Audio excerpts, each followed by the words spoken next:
all the aggressive and active tendencies, the Ananta Kalyana Guna, the thousands and thousands of auspicious qualities Sadashiva radiates, in that all the aggressive, active qualities radiates through the right eye. Surya Mandala, love, compassion, making it happen, keeping it together, far life, pro-life.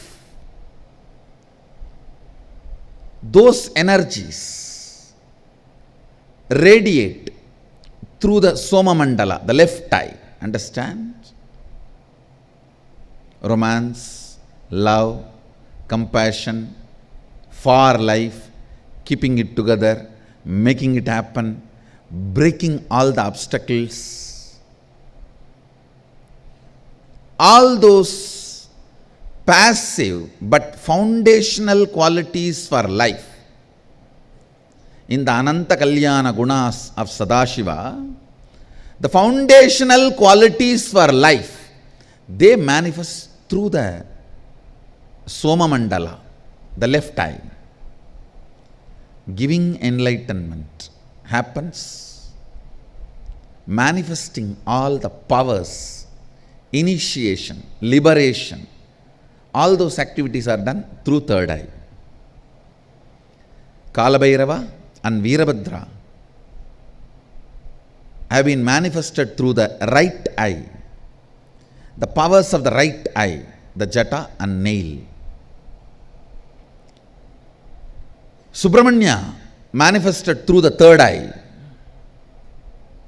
Ganesha manifested from the Soma Mandala. That is why he is remover of all the obstacles. He is always for life, pro-life. He always votes for life, pro-life.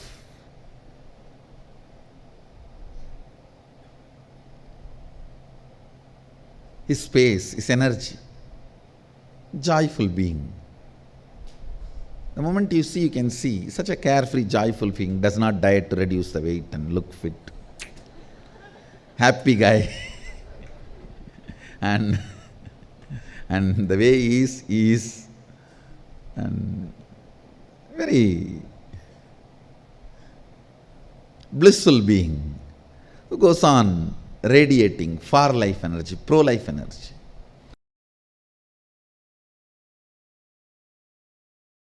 The other day was defining chastity. The achalatva, immovable component of consciousness. Consciousness has one quality of immovable, achalatva. That quality manifesting through your biomemory as naturally, understand, there are some qualities very comfortably, naturally you express.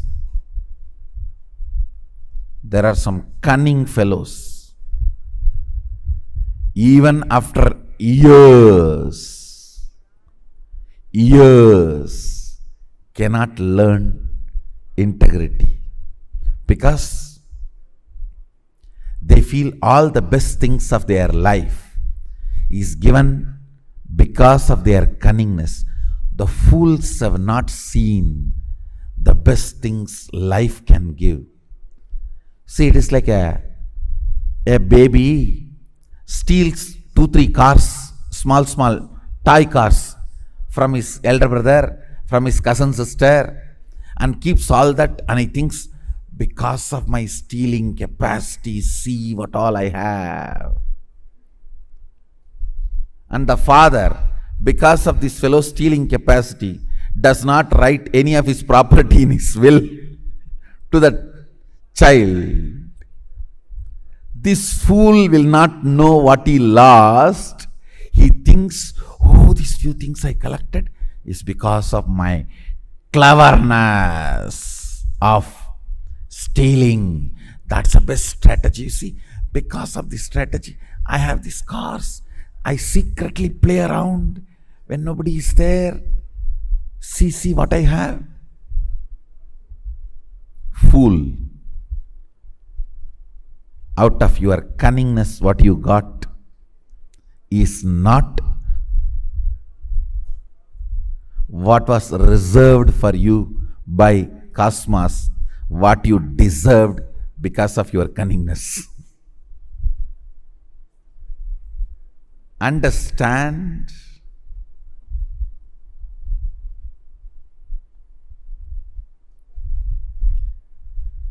If your cognition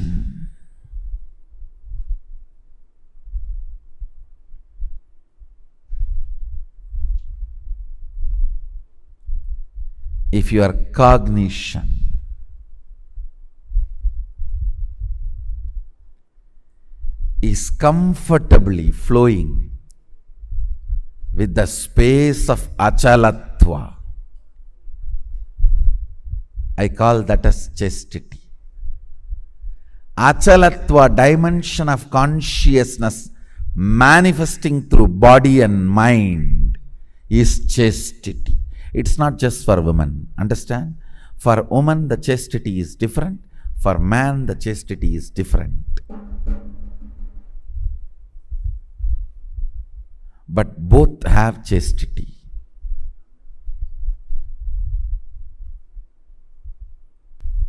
Now understand the fundamental definition of chastity. You see, your consciousness has many glorious dimensions. Eternal, pure. Whether you are complete mirror or distorted mirror, sun cannot be touched by you. Sun cannot be touched by you. You can play with the reflection, but not with the sun. Your consciousness, pure consciousness, has many good qualities. Eternity. It's eternal. Achalatva, stability. Pure. Self-effulgent. Always alive. So all these dimensions are living cognitions, gunas of your pure consciousness. In Bhakti traditions, the devotion traditions, we call it Ananta Kalyana Guna of Bhagavan, of Lord.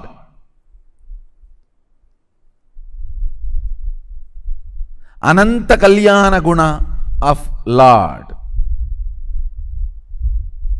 This one Kalyana Guna, one auspicious guna, character of your consciousness, achalatva, that manifesting through your biomemory, muscle memory, consciousness is chastity. Chastity is one of the health of consciousness. Understand the word. Chastity demonstrates your consciousness is healthy.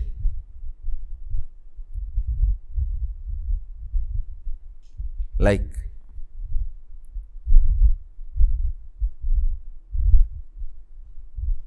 only mentally healthy person will be courageous. Understand?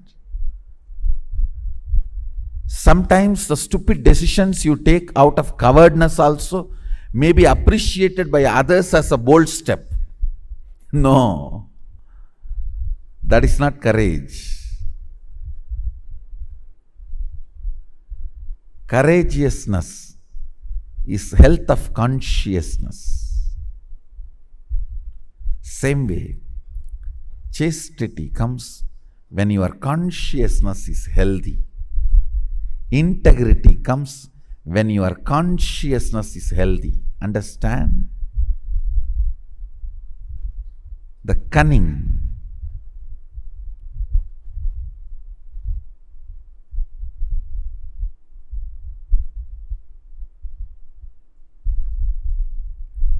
strategies. You may steal few toy cars and toy houses and keep it secretly, but you will miss what Sadashiva reserved for you. With integrity, you will get what he reserved for you. Understand? You deserve what he reserved. But if you think your strategy is more brilliant, then have that few stolen cars and houses you have.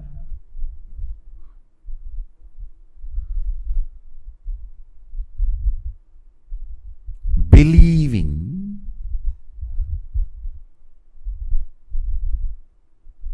non-integrity can pay better things in your life is the worst stupidity can enter into your system. Cognizing integrity pays the best. Integrity brings everything Sadashiva reserved for you. As cognition leads you to enjoy the best of life.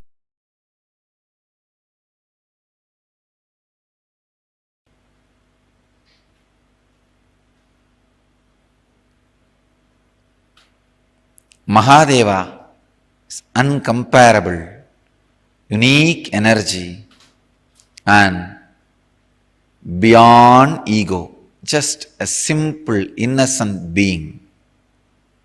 Asudosha, above all, the eternal bliss, eternal fulfillment. Remember the 7 qualities of Mahadeva. I have connected the 7 chakras qualities. Fantasyless being, being beyond fear, being beyond worries, being who goes on sharing, giving, being who is unique, being who is so simple, easily available, being in eternal fulfillment, Nithyananda. Remember these great 7 qualities because Shiva is filled with Ananda Kalyana Guna, thousands and thousands of auspicious qualities. Shiva, who is radiating these 7 qualities, is inside you. Your own personality. Understand? Whatever idea you have about you, that personality carries these 7 qualities. So meditate, remember that personality can express these 7 qualities.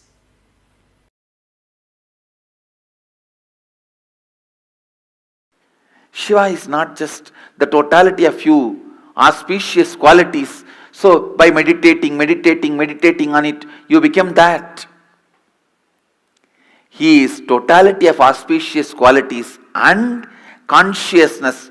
That is why when you invoke him, invite him, he occupies you and graces through you, radiates through you.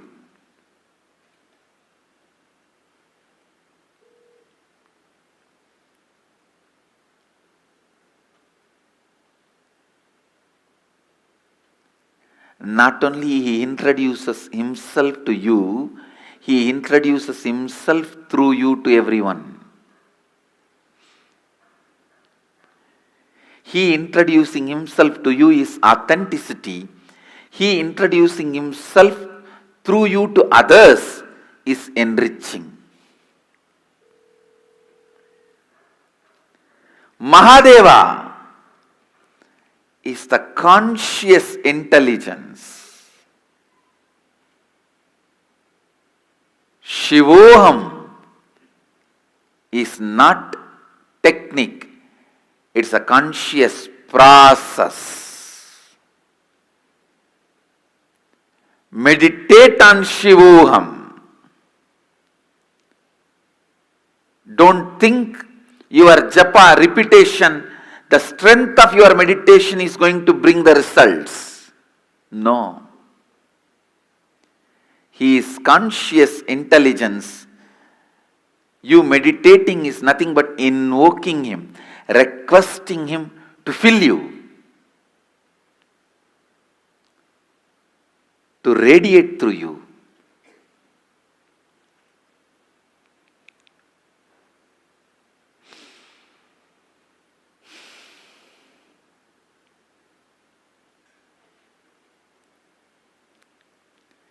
Mahadeva.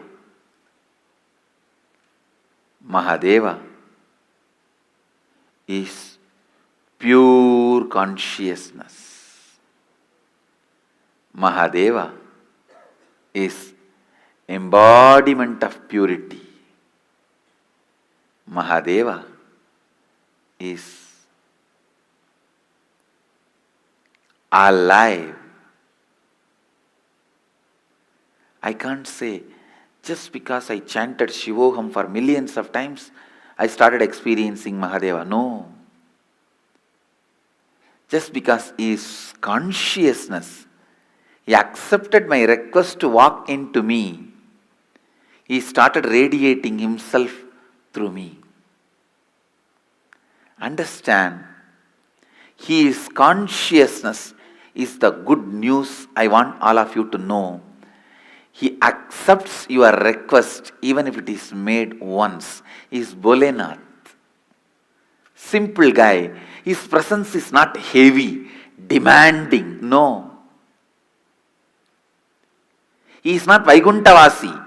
He needs the Lakshmi to press the feet and the Ananta Sesha for a bed and the milk ocean for his presence.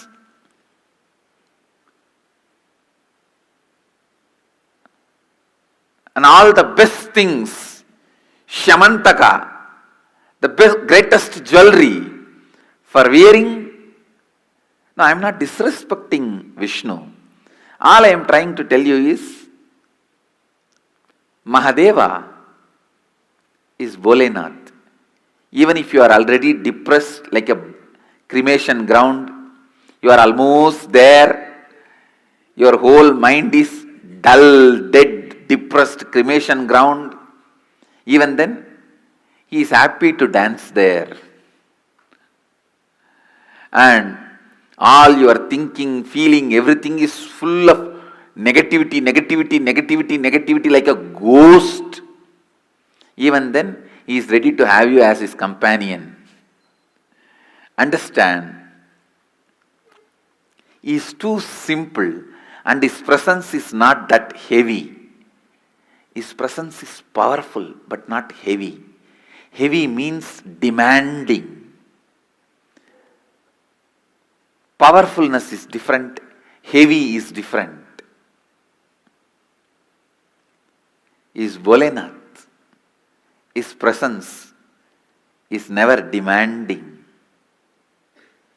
His presence is so powerful, but not demanding. Understand, invoke him, request him, pray to him, ask him, invite him to your inner space. Mahadeva, whatever I know as Aham, is a bunch of my root patterns, social conditionings, parental conditionings, layers and layers of patterns, samskaras, and the past life karmas. But this is not too big for you. You can burn all this, and this cannot be the reason why you are not happening through me. Can this stop you happening in me? I am completing this and surrendering at your feet. O Prabhu, happen in me.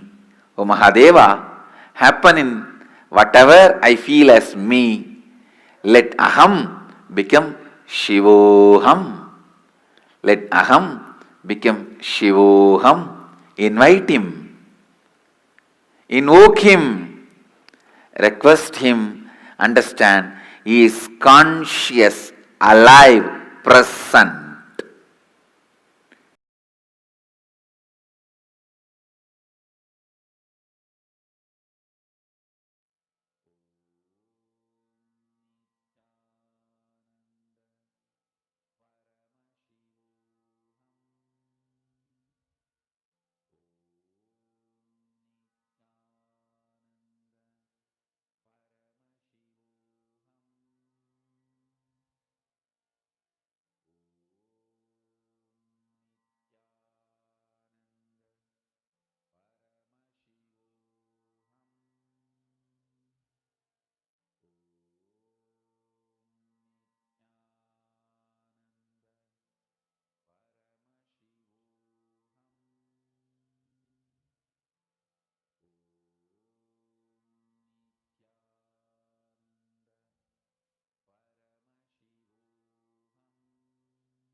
Nithyanandam. So, what Swamiji revealed in this session is one of the most important primary truth that all of us should understand. Ananta Kalyana Gunas of Paramashiva. Actually, this is one of my most favorite things to talk about because Swamiji once explained that there's a very beautiful Upanishad in Hinduism, the Ishavasya Upanishad, which basically describes the different attributes of consciousness. All right. So Swamiji had once defined how consciousness is. And at that time, Swamiji had explained about the different qualities of consciousness.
Sorry for the technical glitch. Yes, hope all of you are able to hear me better now.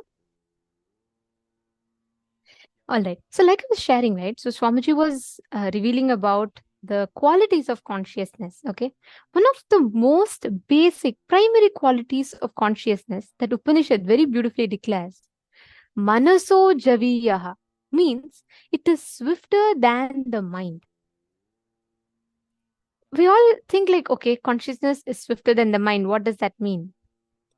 Swamiji explained so beautifully. See, please understand, consciousness is so expanding constantly that anything you try to define consciousness as only becomes an attribute of consciousness, not consciousness itself.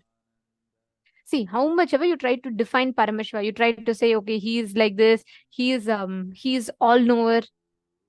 He's beyond that. All knower is alone not Paramashiva. You try to tell Paramashiva is what supremely compassionate, yes, but that alone is not Paramashiva. Any attribute that you add to consciousness only becomes an attribute, not a definition, because consciousness has already expanded beyond that. So please understand, any aspect or attribute you give to consciousness, consciousness expands beyond that. The Ananta Kalyana Gunas, the most auspicious eternal attributes of Paramashiva, are all the manifestations of himself: compassion, love, grace, ferociousness, beauty, then intensity, sincerity, hard work. All of them put together forms the Ananta Kalyana Gunas of Paramashiva. Understand? Only a person who is smart, who is intelligent, who understands the science of what Paramashiva is can grasp this truth. Whenever you're having a difficulty, whenever there is a conflict in your inner space, when you connect to Paramashiva, you manifest absolute bliss, absolute joy. See, today all of you are here on your 21st day of Paramashivoham, right? Can I ask each of you to share what is the one most powerful click you received in this Paramashivoham? Can I request each of you to post? What is that one most powerful thing that you felt like, oh my God, this completely changed the whole ball game? What will that be? Can I request each of you to post? Oh wow, nice to see. I see many of you with turbans. I request all of you also to dress up as Swamiji today. Come on, today that is the speciality. So we don't miss this.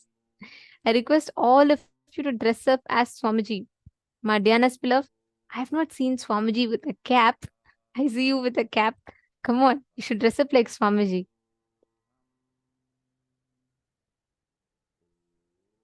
Okay, come on. Can I request each of you to post? What is the one cognition, or I'll say one most powerful takeaway for you from the Paramashivoham? The one thing that you feel like, this is it. This is the biggest click like I've ever had.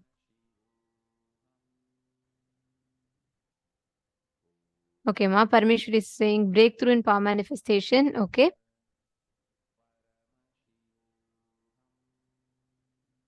Super determinism. Ma Sarlananda has posted persistence in super determinism. Beautiful.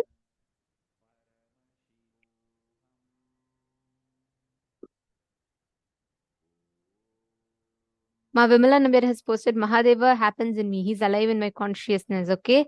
Ma Jennifer Poirier has posted will persistence. Wonderful. Ma Ratna Prabha has posted one step movement towards spirituality, cognition shift about perception. Beautiful. Ma Diana's beloved has posted I create everything. Beautiful.